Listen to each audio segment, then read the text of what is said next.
Bueno, aquí estoy dándole continuación a la presentación de fundamentos de química orgánica que quedamos en las estructuras de la fosfina. Entonces, la química orgánica se representa mediante diferentes estructuras. Ustedes en los libros, en la literatura, en los artículos van a ver diferentes representaciones de las fórmulas químicas en las sustancias, en las estructuras orgánicas. Pueden ver estructuras moleculares que me indican la cantidad de átomos de carbono, de hidrógeno o de oxígeno, de otros heteroátomos que tenga la estructura. La fórmula estructural condensada que me indica la cantidad de grupos que hay dentro de la estructura. La fórmula estructural expandida, que es la de Lewis, que es ya se pueden detallar los enlaces de cada estructura. La fórmula estructural 3D, que es esta, que se ve claramente los colores de cada átomo, por ejemplo aquí los carbonos y los hidrógenos, carbonos en negro, hidrógenos en azul, y se ve un poco más a nivel tridimensional, igual aquí que la acetona. Y también se puede realizar una fórmula esqueleto o lineal, que para este caso, por ejemplo, podríamos hacer de esta manera: 1, 2, 3, 4, 5 carbonos contiene esa estructura. Entonces, quiero como explicarles un poquito acá. Por ejemplo, el etano. El etano tiene 2 carbonos, ¿no? Estos 2 carbonos, aquí me indican que hay un CH3, que es este que está acá, y hay un CH3 aquí, que es este que está acá. Entonces podemos hacerlo así o podemos hacerlo así. Aquí el isobutano, acá hay un CH3,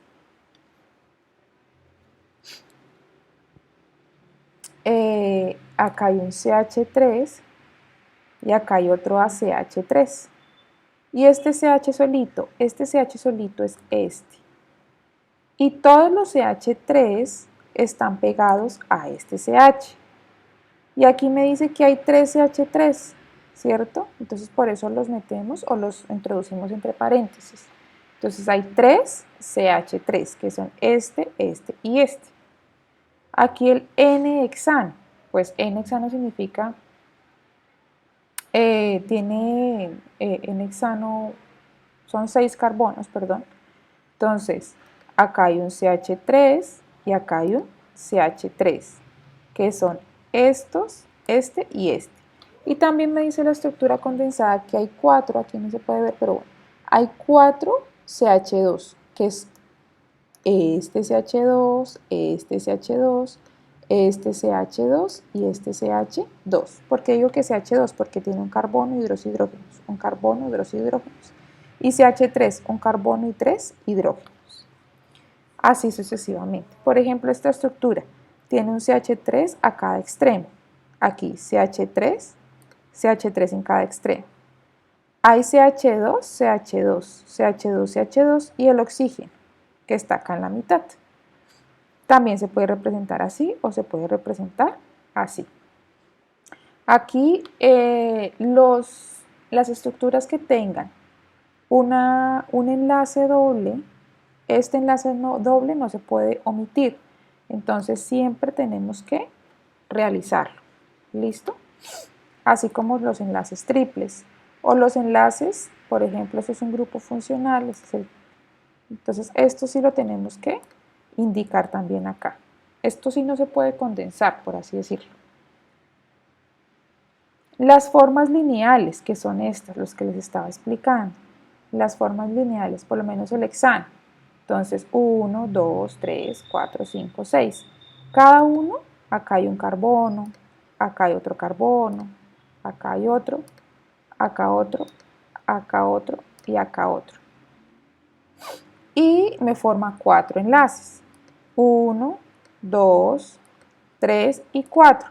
Pero pues como es una fórmula, una estructura muy condensada, pues únicamente realizamos las uniones entre carbonos, ya entendiendo que detrás de únicamente este enlace de esta línea hay también enlazados hidrógenos para el caso del hexano, ¿sí? Aquí, por ejemplo, vemos un doble enlace. Este doble enlace, por más que sea lineal, también se debe indicar en la estructura, así como los grupos o los heteroátomos. Por ejemplo, aquí este OH lo tenemos que indicar en la línea, en la estructura lineal o en la fórmula lineal. Los ciclos son muy importantes entenderlos porque en cada vértice también hay un carbono.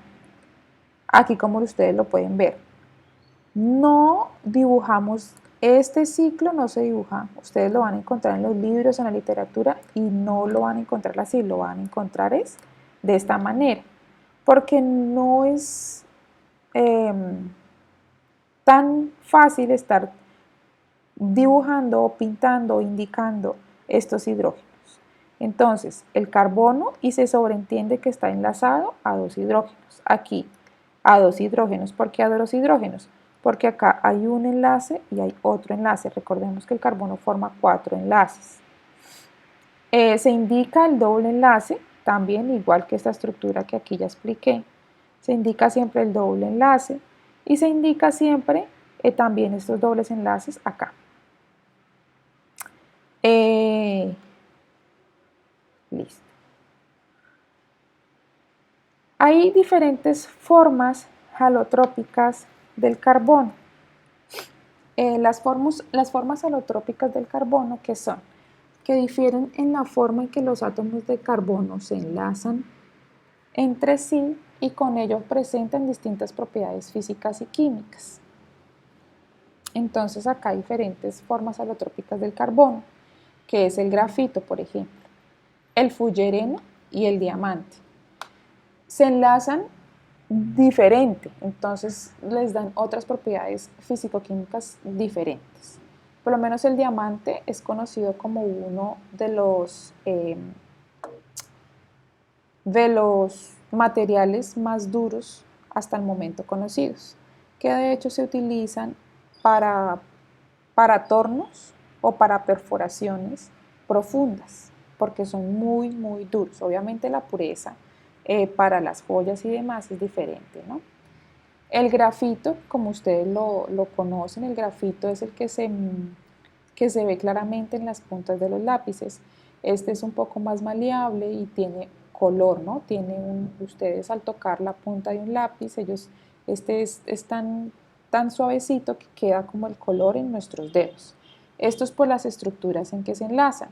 Esto es una unión sp2-sp2, que son unas hibridaciones que se ven específicamente aquí en química orgánica, que me forman unas estructuras planas. Entonces acá hay una estructura plana y una estructura plana. Y las estructuras planas se solapan una encima de otra y me forma esta estructura, el grafito, por así decirlo. Aquí el diamante me forma una estructura un poco más tridimensional y por eso su dureza. El fullereno también está unido mediante hibridación sp2-sp2 y también pues le da otras propiedades, pues como estas ustedes ven que es una forma como más cilíndrica, y los nanotubos que son hechos por fullerenos. Los nanotubos que también están compuestos o se enlazan mediante hibridación sp2. Las fuentes naturales del carbono. Las fuentes naturales de donde obtenemos el carbono.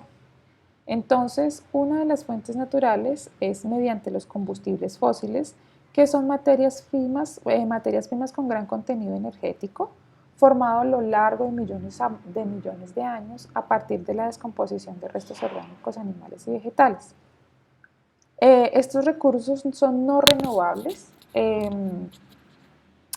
que son como aquí vemos el petróleo y las fuentes de carbón mineral, que en este caso nosotros aquí en Colombia tenemos uno que es el Cerrejón y pues tenemos otras fuentes también de petróleo. hay diferentes obtenciones, hay diferentes formas de carbón, que es el mineral y el vegetal. El mineral es una roca sedimentaria y el vegetal se utiliza,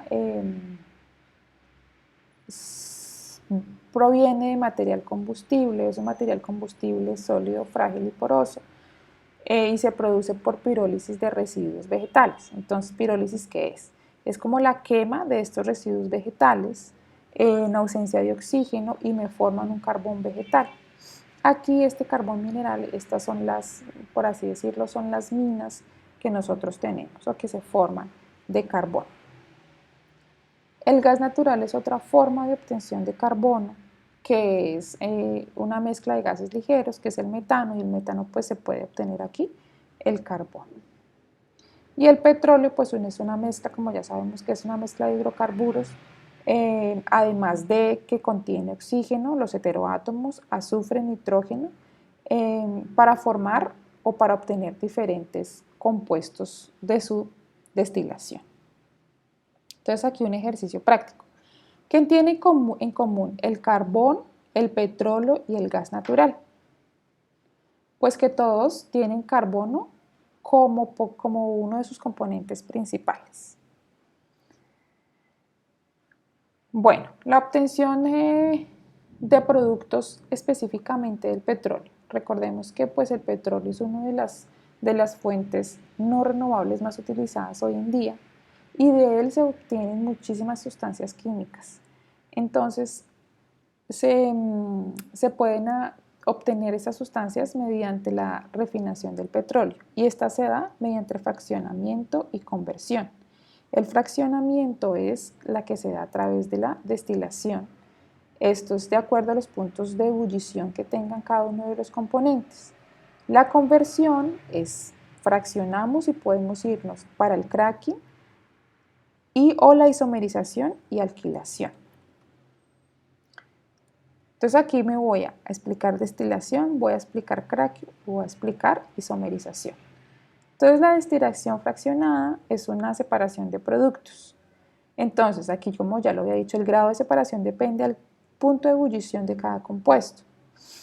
Entonces aquí, entre menor sea el punto de ebullición, pues estos se van a evaporar mucho más fácil y se van a obtener allí los gases. Entonces, entre mayor cantidad de carbono se tenga, pues menor va a ser su punto de ebullición. Entonces, las estructuras que tienen átomos, una cantidad de átomos de 1 a 4 son gases combustibles, de 5 a 12 se obtiene la gasolina, combustibles para automóviles, de 12 a 16 queroseno, de 15 a 18 combustibles para calderas, que es el diésel, el 18 al 20 son los aceites lubricantes y con estructuras de más de 20 átomos de carbono se obtienen residuos un poco más pesados. El asfalto, los asfaltenos que se utilizan mucho para realizar el asfalto, que tienen son muy pesados y tienen un alto punto de ebullición. Y ya podemos, a partir de esta destilación, pues obtener diferentes compuestos y también se pueden convertir o se pueden transformar. ¿El cracking qué es? Pues tenemos una estructura aquí de 10 carbonos y esta estructura de 10 carbonos se puede romper en dos, obteniendo una estructura de 3 y una estructura de 7 y ahí se obtienen otros compuestos. La isomerización significa que se obtienen diferentes compuestos con la misma cantidad de átomos de carbono que se enlazan de diferente manera. Y la alquilación me dice que también con la unión de diferentes compuestos, ya sean con dobles enlaces o enlaces sencillos, me forman otros compuestos. Eso ya es una reacción, son reacciones de síntesis que se obtienen específicamente a nivel laboratorio. Y pues es así como se obtienen todas las estructuras y todos los compuestos químicos con estructuras orgánicas pues hoy en día. Entonces aquí, dentro de la refinación del petróleo, ¿cuál de los siguientes procesos se clasifica como un proceso físico? La destilación fraccionada. ¿Por qué físico? Porque se mantienen la cantidad de carbonos que tiene, y no cambia su estructura. Diferente del cracking y la alquilación, porque ahí ya cambiamos completamente su estructura, o sea, su química, sus propiedades químicas, pues porque pueden tener tanto un punto de ebullición, un punto de fusión, una solubilidad completamente diferente. Entonces les dejo esos ejercicios para que por favor los realicen, los analicen y los discutimos en nuestra próxima sesión.